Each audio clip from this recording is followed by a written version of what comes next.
All right. Hi and welcome. I'm glad you all are here. My name is Rebecca Serratos. I'm here at the University of Arizona Cooperative Extension in Yavapai County. My coworker, Chef Aimee, is also here today. We are excited to show you some tips and tricks of getting through local produce, how to meal prep, how to save time and money in the kitchen. Today, we're going to be going through a main recipe and some ideas of how to set yourself up for success during the week.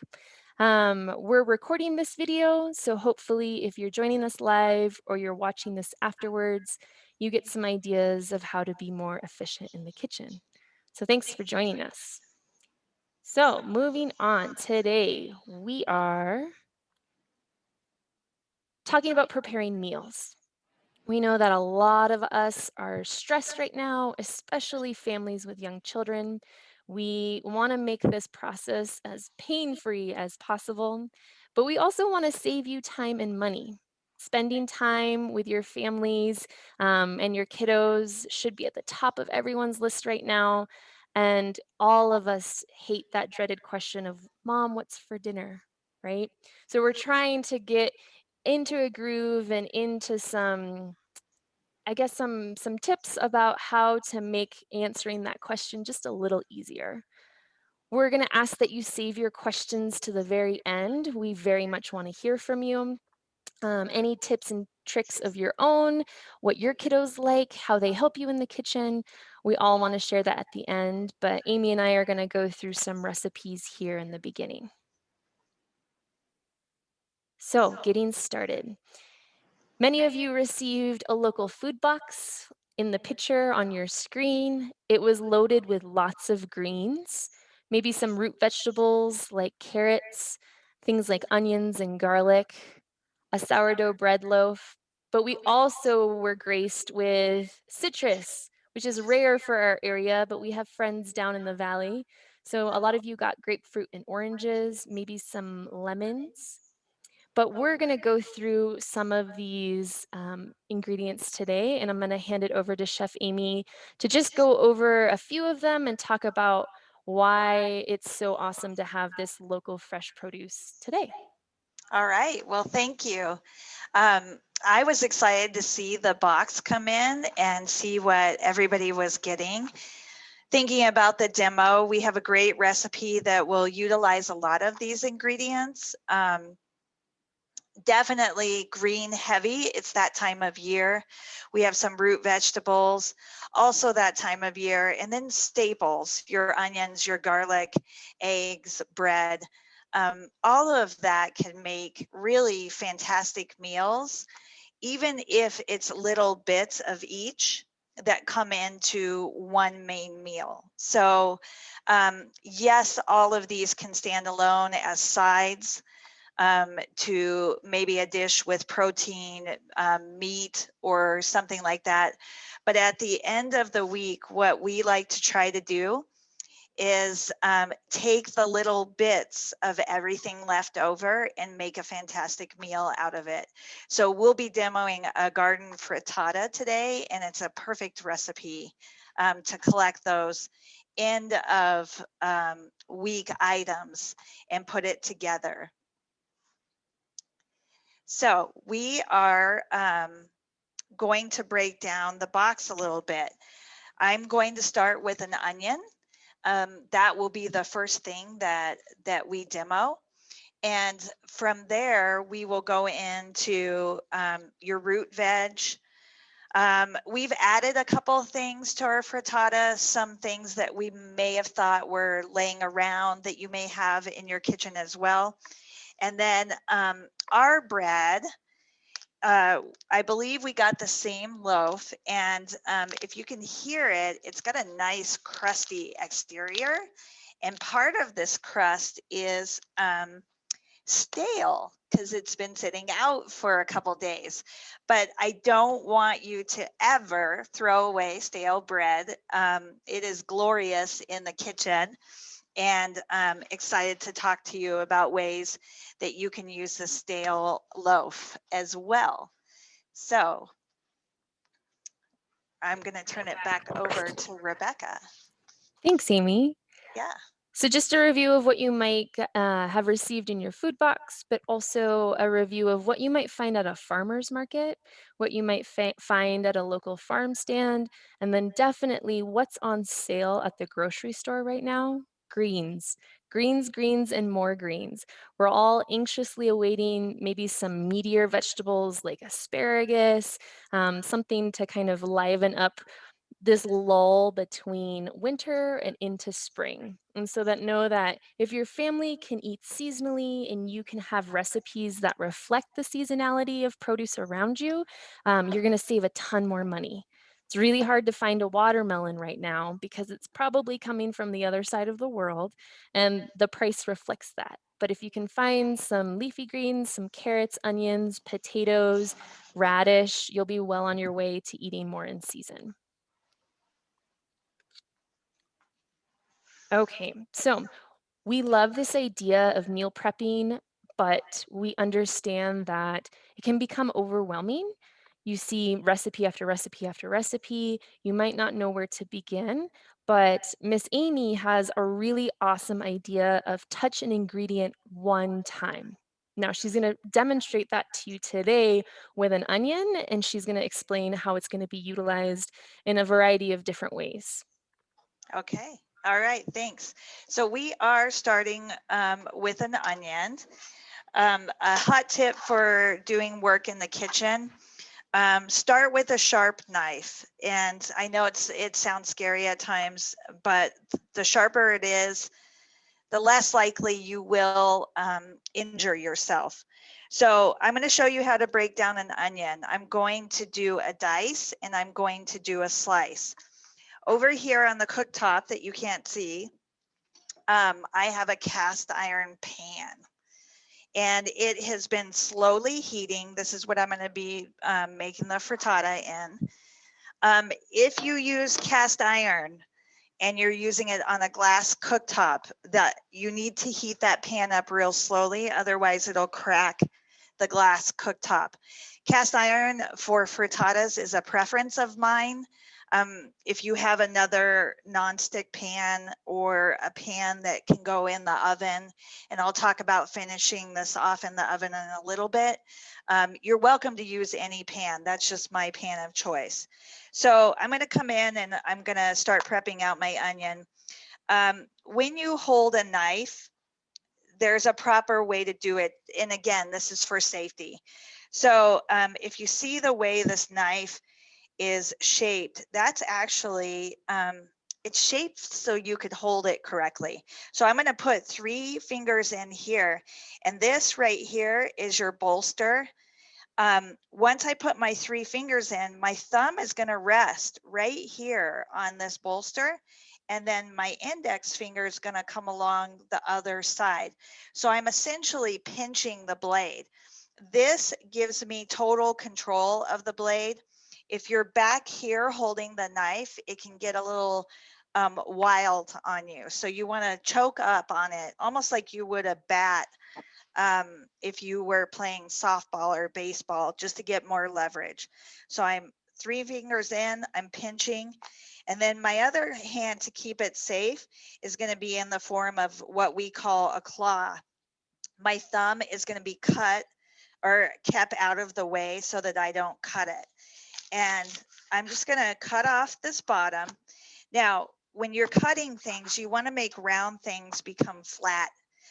It makes it a little safer. So I've cut through that, and now I'm cutting my onion in half, and I have 2 flat pieces now. For your garden frittata recipe, it said about 1/4 of an onion. So if you look at it, it might be a little bit more than 1/4, but I feel like that is close enough. So we're going to start with 1/4 of the onion. Now, remember, my pan is heating. Now, normally I would have a scrap bowl here, and I forgot to set that up. So I have a scrap sink. And we tend to save our scraps not only for composting, but also I'll talk about utilizing some of your scraps like to make vegetable stock. So the first thing I'm going to do is, again, I've got my knife grip, I've got my claw, and I'm just simply, I'm almost following, you've probably seen it, those ridges in the onion, the vertical ridges. I'm almost following that to a T. Now I'm going to switch my claw, my thumb's going to come over. I'm continuing to make vertical slices. And then once that is happening, now you'll notice I left the root on, and I did that for a reason. It's holding everything together.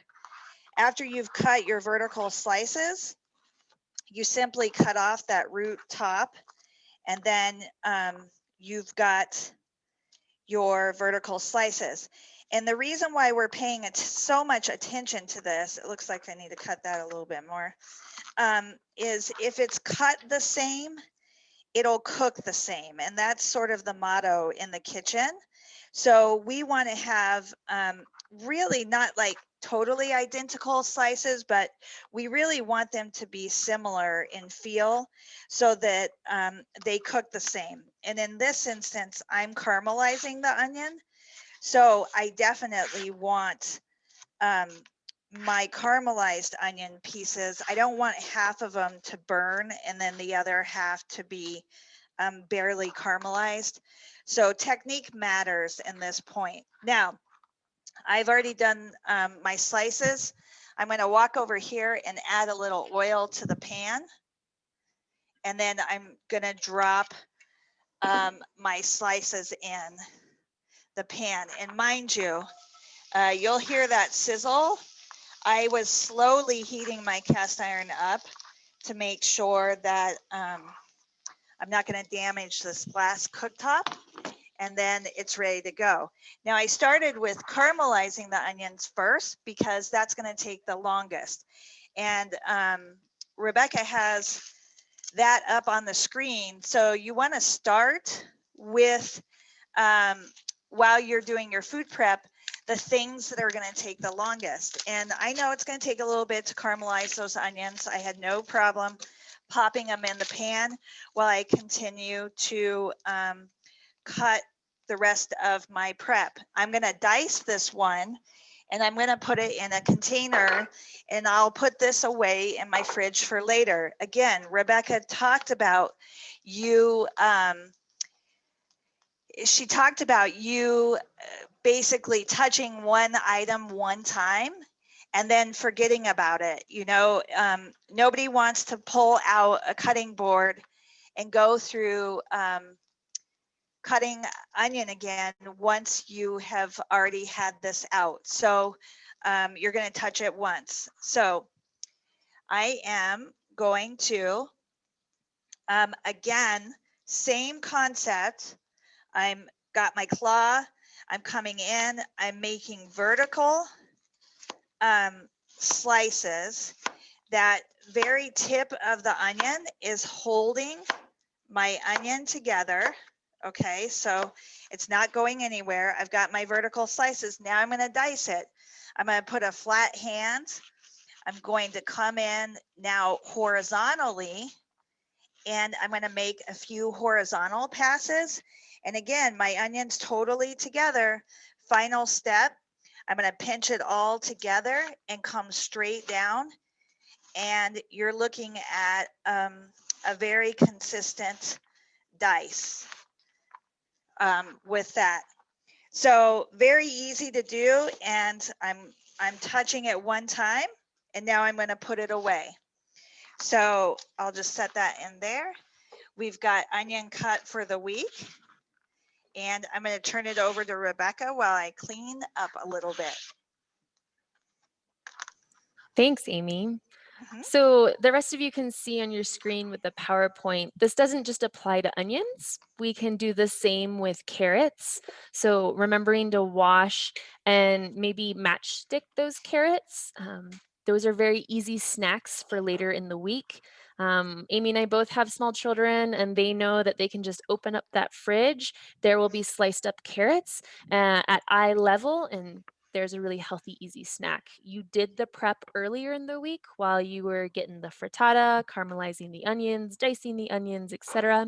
So just another idea of what to pre-dice, pre-slice as you're in the kitchen. Please don't go back around just to cut things again. The last tip on this slide is you might want to start a pot of rice or beans while you're getting through all of this produce. Rice and beans together make a complete protein. It's something that you can easily put in the fridge and warm up during the busy week. Throw some caramelized onions, some salad greens on top, and there's a pretty hefty part of your meal. So, Okay. moving forward. Okay, so Rebecca talked to you about carrots. Again, we're going to touch this once, kind of. You may have to revisit this as your meal progresses and what application you're using the carrot, but here's the idea behind it. So a big problem we see is people trying to cut items that are too long for their knife. So I'm considering what my knife looks like next to my item. And then also, when you think about cutting items that are really long, you don't necessarily want to make it harder on yourself. So I'm going to split this carrot into two parts now. I will go ahead and I've got my same grip, new knife. I'm making a flat spot right off. Now I am peeling and trimming this carrot at the same time. This is another time saver. So I've made the carrot flat. It's not going to roll around. I'm going to continue to peel off the very edge and making it into a flat surface all the way around. Now it's perfect for cutting my carrot sticks. I'm choosing the size of my carrot stick by the cuts that I'm putting in the carrot. So I've just now chosen that I want my carrot sticks to be about a 1/4 inch thick. And then I'll come back and I will cut those sticks and put them away. Again, Rebecca said for kids, this is a great idea. I'll take that one out. This is a great idea to have a container of carrot sticks put away. They're all neatly cut. They can be grabbed as a snack. But later on in the week, if you needed diced carrots for something, you're already halfway there, right? They're already in the shape of sticks. And then from here, you're quickly dicing and you're moving on with your meal. So it's rare that I do not have carrot sticks in my fridge, just because I know I'm either going to eat them or I'm going to dice them, and I'm one step ahead in your meal prep for the week. So great idea to do with carrots. Thanks, Aimee. So Yes. on this next slide, you all are seeing this idea of starting with the recipe that will take the longest to prepare first. So that was Aimee caramelizing the onions that will be incorporated into our frittata. But remember that we're also trying to be efficient um, and clean. It is so important to set yourself up for success in the beginning by working in a space that is clean. You'll thank yourself later. Aimee taught me early on to empty the dishwasher before you even start cooking. That way, as you use a mixing bowl, a measuring cup, a knife, whatever it may be, and you're done and you're moving on and you're trying to get dinner on the table, you're throwing stuff into that empty dishwasher. And then by the time the meal is served, all you do is close that dishwasher door, right? Some of you might not have a dishwasher. The same is true for an empty sink. I know I really do not look forward to making dinner if my sink is piled high with dishes first. So, trying hard to get ourselves prepared and excited to sit down to a family meal in a clean working space means we're that much more motivated to continue on. So, moving to this next slide. Remember that Aimee just reviewed our knife skills. There are some vocabulary that I wanted to review before we moved on. This idea of dicing something like she's doing with the carrots, the slices that come with the onion. Maybe you need a rough chop, and that will be reviewed with some of the leafy greens later on. And then a julienne, a nice strip sort of thing, might come in with a bell pepper or something like that later in a different recipe. Right. Good job. So I've just cut some potato. This is part of your recipe, your garden frittata. I'll take these over here. I'm going to add them to my onions that are caramelizing. Now notice when I picked up this cutting board, there was some damp paper towel under here. Whenever you're cutting on a cutting board, have you noticed that it slides around and it makes it maybe more of a dangerous situation? A simple thing to do to keep your cutting board in place is to simply put a damp paper towel underneath, and now it's not sliding anywhere. So we're always thinking about safety in the kitchen. Now I added these potatoes. My onions are still going to caramelize, but you can start to see that they're starting to brown. And all that means is there's a reaction going on, making those onions a little sweeter. So for kids that think that they don't like onions, caramelizing them might entice them. And I'm just going to let that cook away.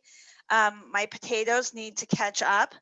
My onions have a start, they're starting to caramelize, and I'm going to move on to the next item.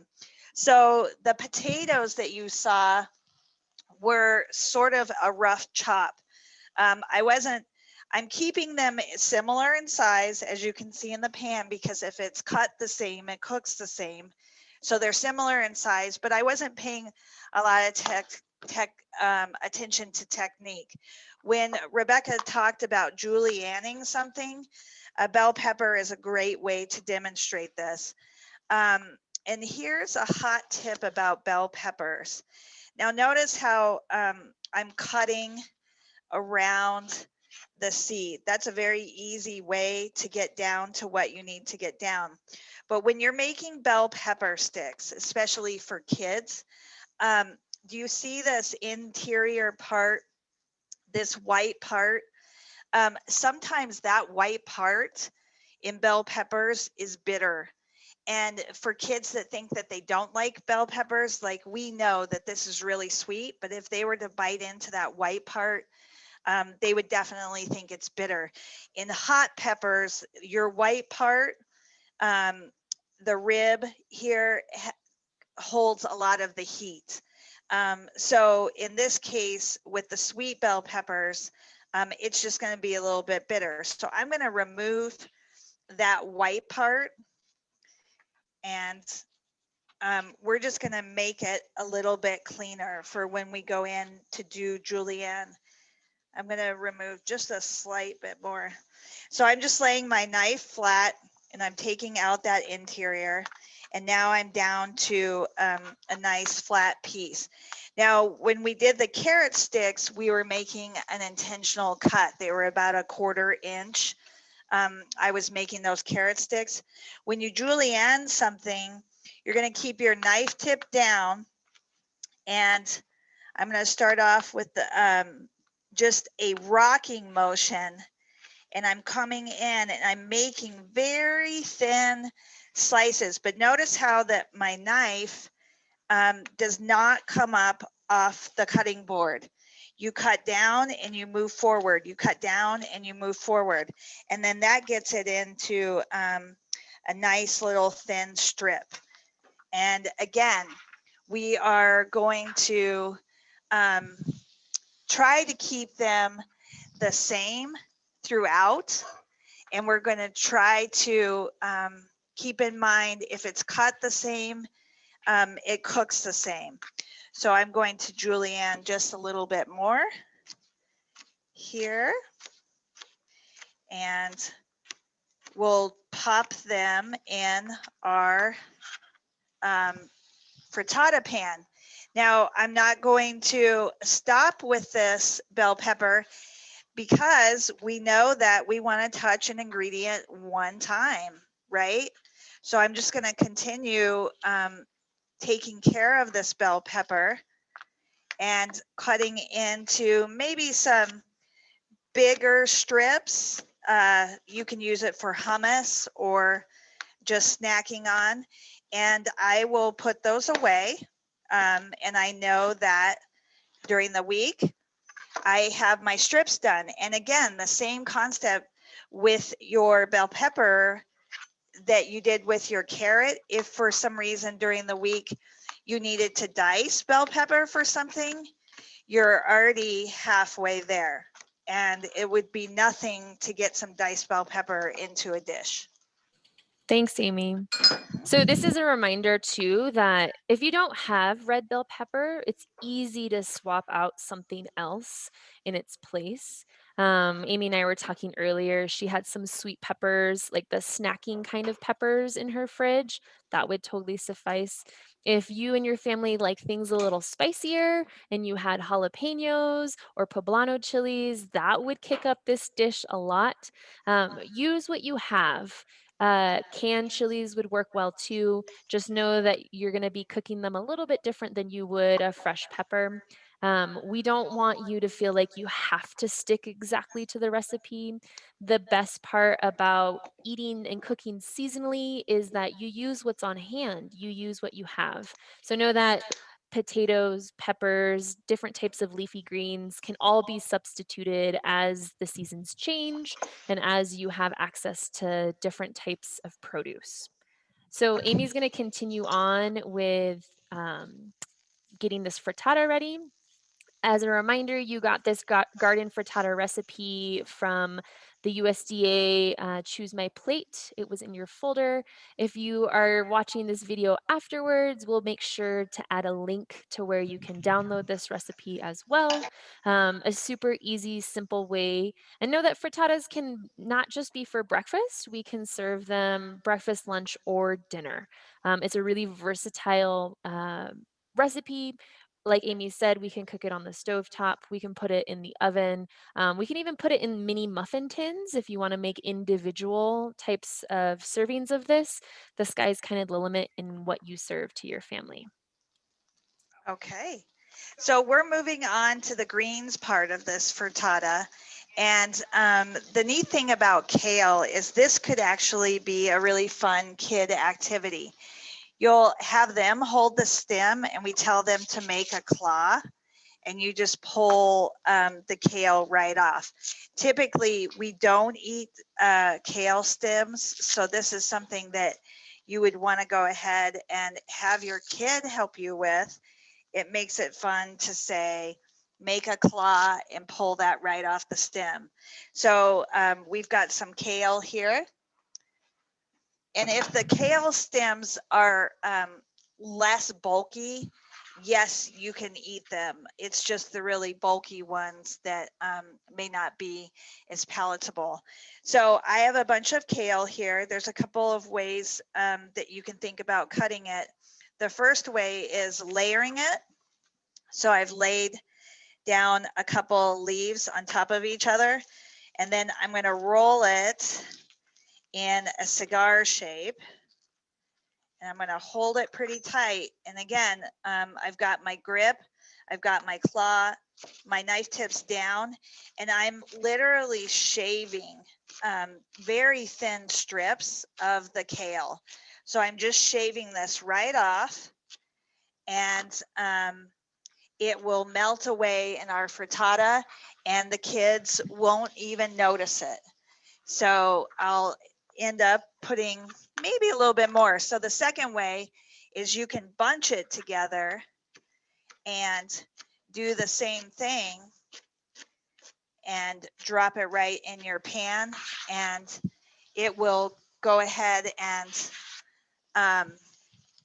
sort of disintegrate in there a little bit. I mean, if they're opposed to green stuff in general, you might want to start out with a little less than what the recipe says, but if they like green stuff, just having it sort of disappear into a dish is really helpful for you and the kids to get more greens into your diet. And so moving on with greens, we're going to talk about the other two greens that you received in your box. And you have some lettuce and you have some spinach. Now, spinach stems are edible. I don't want you throwing these away. They're actually, they give a nice crunch. I know a lot of people tend to prep spinach like this and throw away these stems, but it's not like kale stems where it's a little bit more dense. With kale stems, you have to almost shave them down really thin to be palatable. These cook away quite nicely, and the thinner ones are great in a fresh application. So we have spun this salad and in a salad spinner, and when you make salad, you want to make sure that it is dry after you've rinsed and spun it. So a couple of things that we like to do for storage is we like to actually keep it right in the salad spinner. So we've washed and prepped our lettuce, and you're getting fresh lettuce right out of the ground. This, if you prepare it correctly in your refrigerator, that lettuce will stay good for 2 weeks. I do it all the time. So we've washed and spun. I dry now out my salad spinner, and then I just put all of my lettuce. We're going to do some fresh spinach in here. We're going to mix it up. And if you have really big spinach stems, go ahead and pull that off. But the smaller ones, go ahead and eat. And you can definitely saute those. So, and this is another activity for kids. They can come in and just tear the lettuce. Just have them get their frustrations out, maybe too much Zoom or whatever, and they can tear this lettuce. So I will have this sitting in my refrigerator with the lid on. And when it's time for salad, I just pull this out.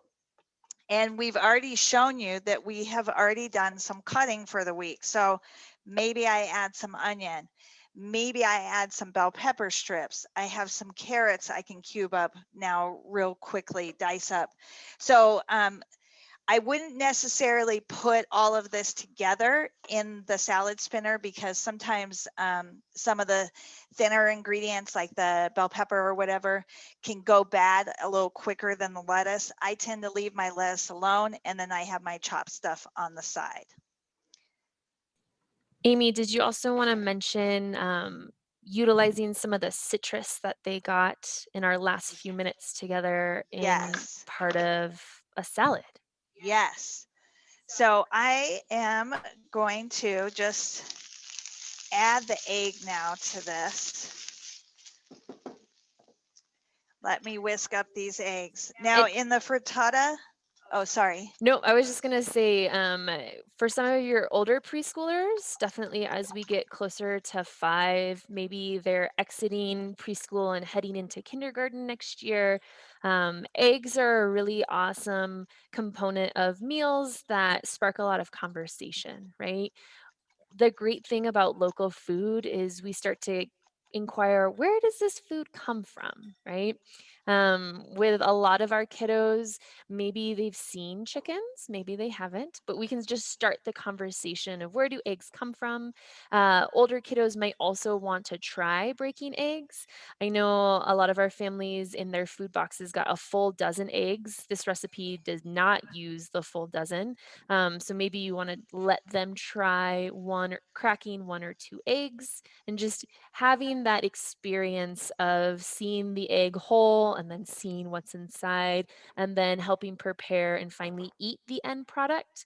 Studies show that the more kids are involved with their food, the more likely they are to actually eat it.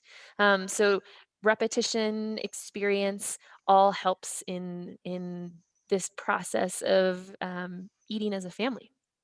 All right, thank you.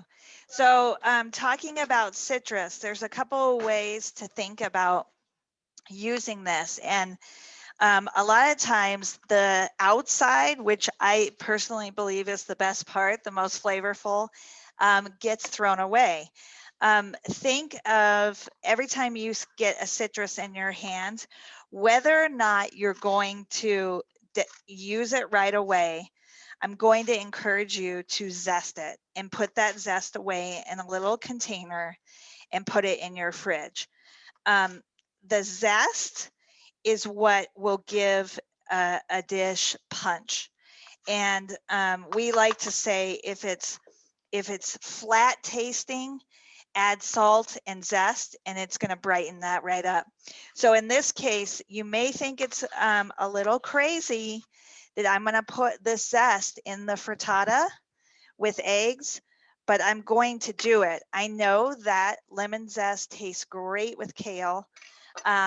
Rebecca talked about asparagus. A great frittata is asparagus with orange zest and a little orange juice. It sounds crazy, but it's delicious. That's going to brighten up my egg dish. And then from there, you can cut this down into segments, and it's very easy to do. You just make it flat, and then you're going to bring your knife right in along and sort of carve right around that citrus. And then you can make segments. And then from there, whatever's left after making segments, you can squeeze and get the juice out. So we cut the skin off, and now we're taking a smaller knife, and you're seeing in between these white lines, that's where you cut your citrus segment. And you can add that to oatmeal.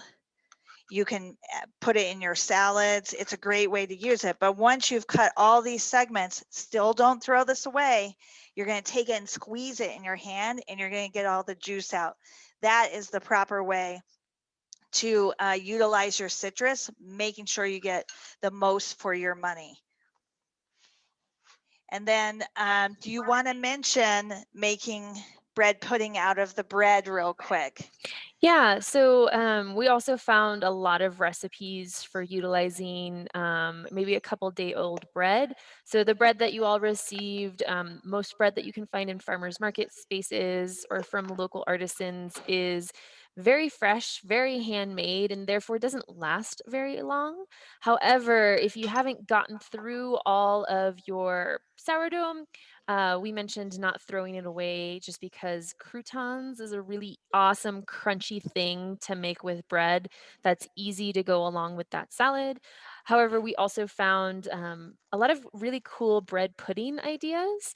And so, utilizing just maybe some orange juice, some vanilla, your microwave, we found a really easy recipe, and we'll make sure to add it to the link with this video recording. Um, know that there are what we would say probably less sugary options for a dessert, and bread pudding is definitely in that arena. I know there's some traditional recipes that would call for a ton of ingredients, but we've tried to make it as simple as possible so you can actually utilize and have very little waste with what you've received in your food box this go around. Um, we want to stress that idea of utilizing what you have, and for a lot of us, that first step in meal prepping is really just taking note of what you already have. So while Amy's finishing up with this frittata and maybe getting into some of her bread, we can talk about how we like to see what's in our pantry, what's in our fridge, and ooh, Amy, that looks delicious. Doesn't that look great? Coming Who wouldn't along. want to eat that for dinner? And I wish you all could smell it. We're the only ones that can smell it right now, but we try. We're gonna go through this PowerPoint. Believe this is the last slide. And I want to hear from some of you. So, as Amy's kind of finishing up and we're watching her last few steps, what are your ideas? What do you and your family enjoy cooking? What are some tips and tricks that have helped you? I know Jennifer was chatting me about talking about different colors of eggs with kiddos right now is also really exciting. But what would you like to see in future food boxes? What was something that you enjoyed getting in your food box? So, for those of you that have received these, I'm encouraging you to unmute and maybe tell us a little bit about what you enjoy.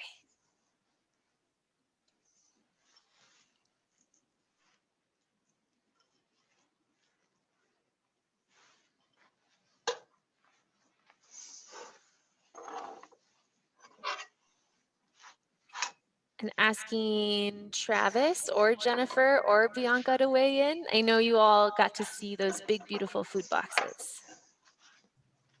Well, I just say I really like the bread. There was that same bread in the last box, and I love to cut it up and put it in the freezer because it freezes really well. Great. Yes, great idea. Amy and I are both like, oh, yes, we could have a whole class on freezing. Yeah. I second that with the bread. It's so good.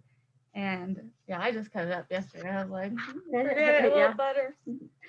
But I actually really enjoyed the salad mix. I made a huge salad for me and my husband last night, and I added like eggs and ham and cheese and stuff to kind of make it more of a like a meal for dinner. And man, we both scarfed down like two big bowls of it, so it was amazing. Thanks, Bianca. Thanks, Jennifer. Yeah, this idea of having it as a side, adding in whatever else you have to make a more kind of well-rounded meal, um, just utilizing what's on hand. Perfect. Any other ideas? What about future food boxes? As we start getting into spring, what are some ideas that you can think of for future food boxes? Well, I mean, as far as food, I don't know because I'm not good with what's seasonal. I will just buy whatever. So maybe something in the box that says what's in season at this time. That would, especially for me because I would say I'd love to see berries, but I don't know if that's next. Great idea. Yup. I'm thinking maybe next we'll start seeing an influx of radish.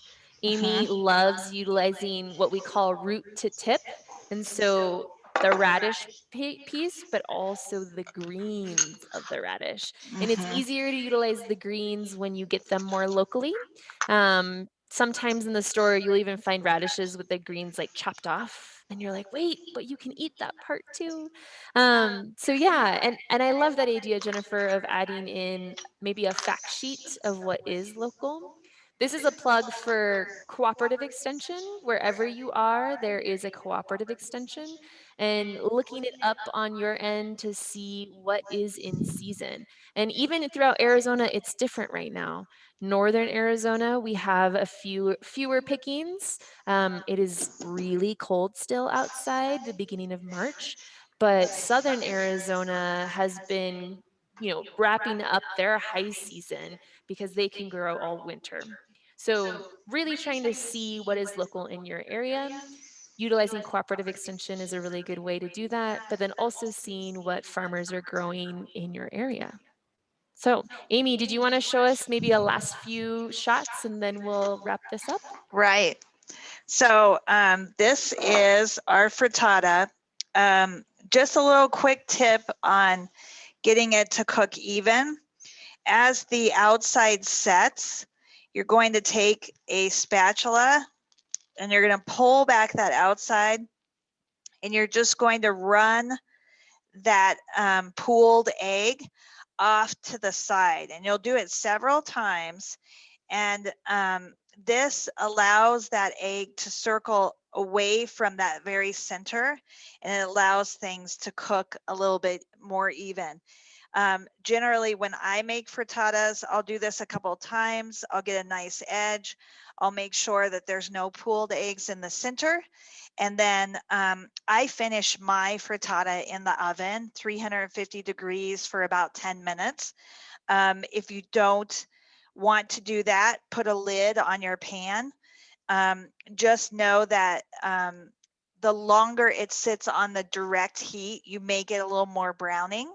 And if you don't like the browning, then I would recommend finishing it in the oven. But that's it. We'll add some seasoning, salt and pepper, and we're done with this. Thank you, Chef Aimee. And thank you all for joining us today. We want to encourage you to try new things, try new recipes, try new foods. We're really excited to hear from you. So if you or your families start making something that's really exciting, please let us know, and we'd love to showcase that next time. And for any of you that wants to get in contact with me, my contact information is here on the screen, and we look forward to doing another cooking demo with you soon. Thanks, Thank you. y'all. Thanks.